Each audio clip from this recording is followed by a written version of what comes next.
នាងចង់ធ្វើអីហ្នឹង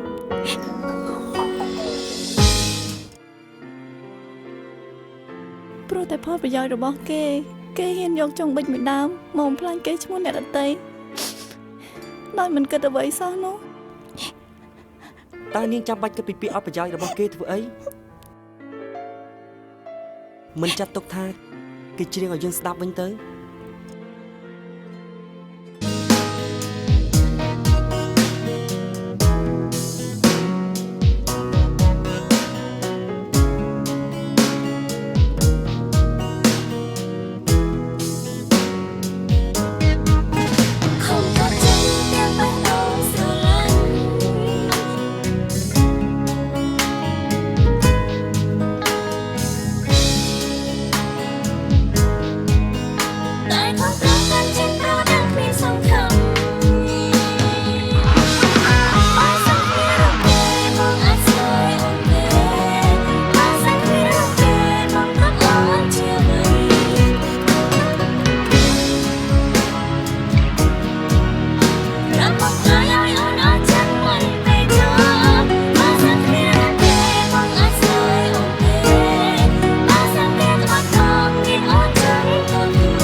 អូនឯងកាត់អីអត់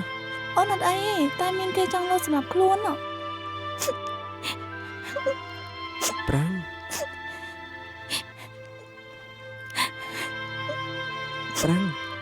អូនឯងធ្វើអីនោះមនុស្សដែលខ្ញុំស្រឡាញ់គេស្អប់ខ្ញុំហើយ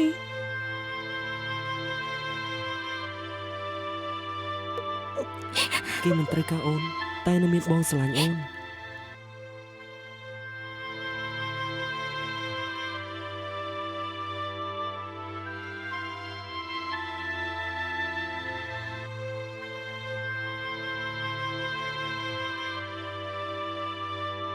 ឈប់សិន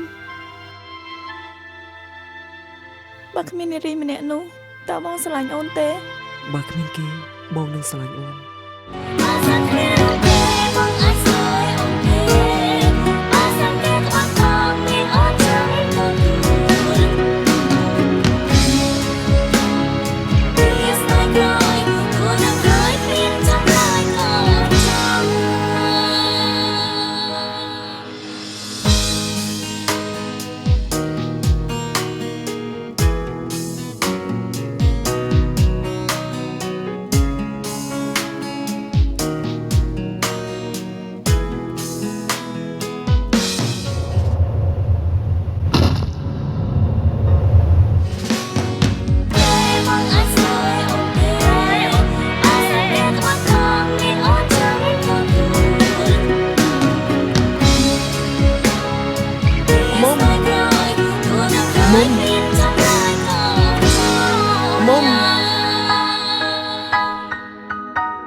បងសុំទោស